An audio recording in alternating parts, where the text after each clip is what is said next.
জি sir. হ্যাঁ sir, এই তো আমি মাত্র বাসায় পৌঁছালাম। না স্যার, কোনো প্রবলেম হয়নি। হ্যাঁ, আমি কালকেই চলে আসবো।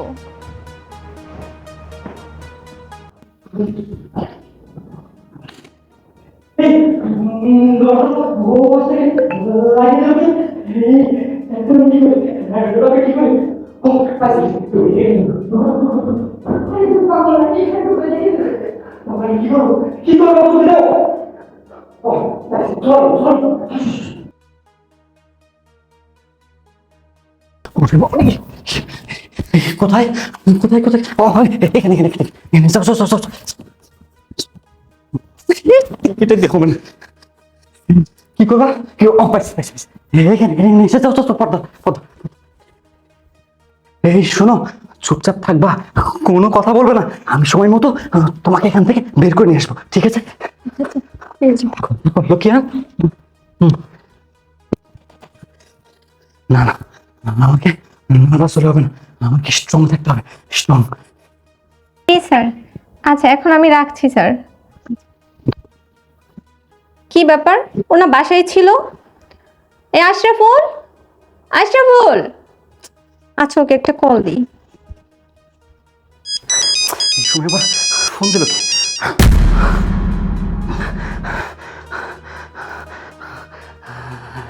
হ্যালো, কোথায় তুমি? আমি আমি এই তো সুপার রুমে। ও আচ্ছা আচ্ছা, ঠিক আছে, বসো, আমি আসতেছি। আসো আসো। আল্লাহ, এই যাত্রায় তুমি আমাকে রক্ষা করো আল্লাহ, রক্ষা করো। আরে তুমি এইখানে, আমি তোমাকে কোথায় কোথায় খুঁজতেছি বলো। আসো ভিতরে আসো, বস। তারপর হঠাৎ তুমি চলে আসলে যে? আসলে আমার মিশন তো 3 মাসের ছিল, আমার মিশন 2 মাসেই সাকসেস হয়ে গিয়েছে। তো আমার স্যারেরা খুশি হয়ে আমাকে আগেই ছুটি দিয়েছে, আর আমি তোমাকে সারপ্রাইজ দিতে আসলাম। কেন, তুমি আমাকে দেখে খুশি হওনি? এই তুমি কি পাগল হয়ে গেছো? আমি খুশি হব না মানে? আর তুমি স্যার আমার দুনিয়াতে কে আছে বলো? তুমি কি খাবা বলো? না, আমি কিছু খাবো না। আমার স্বামীর এই নিখুঁত অভিনয় দেখে আমি অবাক হয়ে যাচ্ছি। ও আমার সাথে এটা করতে পারলো? কই, আমি তো তার কোনো আশায় অপূর্ণ রাখিনি, তারপরও সে আমাকে এভাবে ঠকাইলো। এই তুমি বিড়বিড় করে কি ভাবছো? হ্যাঁ, হ্যাঁ, আমি ভাবছি তুমি কত বড় অভিনেতা। আসলে তোমাকে তো কোনো নাটক বা ফিল্মে অভিনয় করার সুযোগ করে দেওয়া উচিত ছিল। এই আমি কিসের অভিনেতা? আমি কিসের অভিনয় করলাম তোমার সাথে? আমার মনে হয় তোমার মিশন থেকে আসার পর তোমার মাথা তার ছিঁড়ে গেছে। হ্যাঁ, তুমি ঠিকই বলেছো। আমি মিশন থেকে আসার পর আমার মাথার তার ছিঁড়ে গেছে। দেখো, এত হেয়ালি না করে কি বলবা স্টেট বলো। হ্যাঁ, স্ট্রেট ফরওয়ার্ডলি বলছি। আজকে তো আমি বলবো, তুমি শুনবে। এই কে ও? কে এই মেয়েটি? কাজিন। ও তোর কাজিন? এই মেয়েটা যদি তোর কাজিন হয়, তাহলে পর্দার আড়ালে কি করছিল বল আমাকে। দেখো, তুমি উত্তেজিত হবে না, মাথা ঠান্ডা করো। হাত ছাড় আমার। তোর এই নোংরা হাত দিয়ে আমাকে টাচ করবি না, তাহলে আমিও নোংরা হয়ে যাব। তুই কি মনে করেছিস আমি কিছু জানতাম না? আমি সব জানি। তুই এই মেয়েটার সাথে আমারই বেডরুমে তুই কি করেছিস আমি সব কিছু দেখেছি। আমি তো বাসায় আরো 40 মিনিট আগে এসেছি। আমি তোর এইসব নোংরামো সবকিছু নিজের চোখে দেখেছি। নিজের চোখে সবকিছু দেখার পর আমি বোঝাতে পারবো না আমার ঠিক কি পরিমাণ কষ্ট হয়েছে। আমি কিনা এইসব দেখবো নিজের চোখে? আমার হাজবেন্ড আমাকে ঠকাচ্ছে।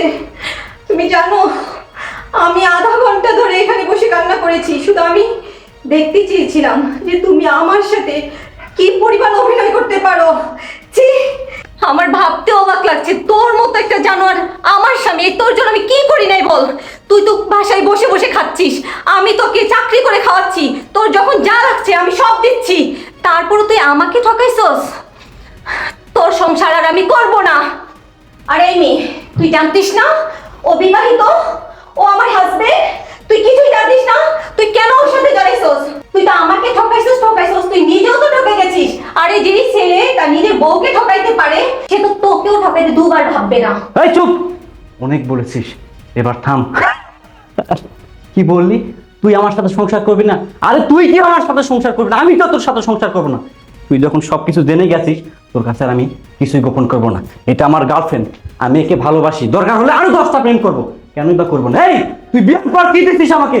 বিয়ের পর তোর মিটিং এই সেই এই নিয়ে তুই ব্যস্ত থেকেছিস। কখনো বোঝার চেষ্টা করেছিস আমি কি চাই, আমার মন কি চাই? আরে ভাই আমিও তো একটা মানুষ, আমারও তো একটা মন আছে, আমারও তো একটা শারীরিক চাহিদা আছে।